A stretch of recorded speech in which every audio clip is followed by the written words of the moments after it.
தமிழகத்தில் சட்டம் ஒழுங்குங்கிறது இல்லை. நீங்கள் இப்போ பார்த்தீங்கன்னா டிஎம்கே கவர்மெண்ட் எப்போ வந்ததோ அந்த நாள்லேருந்து இன்றைக்கு வரைக்குமே நான் பார்த்துக்கிட்டு இருக்கேன். எங்கே பார்த்தாலும் போதை கலாச்சாரம்,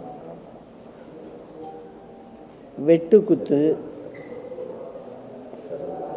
வீடுங்களில் பட்டப்பகல்லையே கொலை நடக்குது.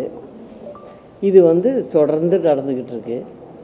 நம்ம தமிழ்நாடு போலீஸை எனக்கு குறை சொல்ல முடியல. ஏன்னா அவங்க நல்ல வேலை செய்யக்கூடியவங்க தான். ஆனால் சரியான ஆட்களை மாவட்டங்களுக்கு போஸ்டிங் போடுறதில்ல.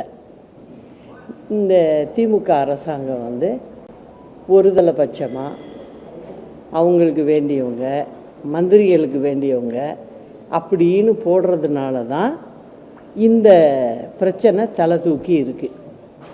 குறிப்பாக பார்த்திங்கன்னா தென் மாவட்டங்கள்ல எல்லாம் பார்த்திங்கன்னா இப்போ மதுரையில் ஒரு 10 மாதத்துக்குள்ளே 36 கொலை நடந்திருக்கு.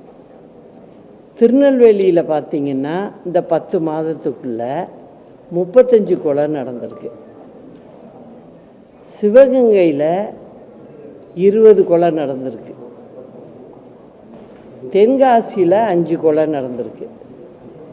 தூத்துக்குடி மாவட்டத்தில் 47 கொலை நடந்திருக்கு. இது எல்லாமே 10 மாதத்துக்குள்ளே நடந்திருக்கு. அப்போது லா அண்ட் ஆர்டர் எப்படி இருக்குங்கிறத பார்த்துங்க. ஒரு ஸ்கூல் வரைக்கும், அதாவது 10th 11th படிக்கிற பிள்ளைங்க இருக்கிற இடத்துக்கு கூட போதைப்பொருள் சர்வ சாதாரணமாக கிடைக்கிது. இதுக்கு என்ன காரணம்? அரசாங்கத்தில் நடத்துகிறவங்க யார்? திமுக. அவங்களுடைய கண் அசைவு இல்லாமல் போதைப்பொருள் இந்த அளவுக்கு புழக்கம் வர்றதுக்கு வேலையே இல்லை.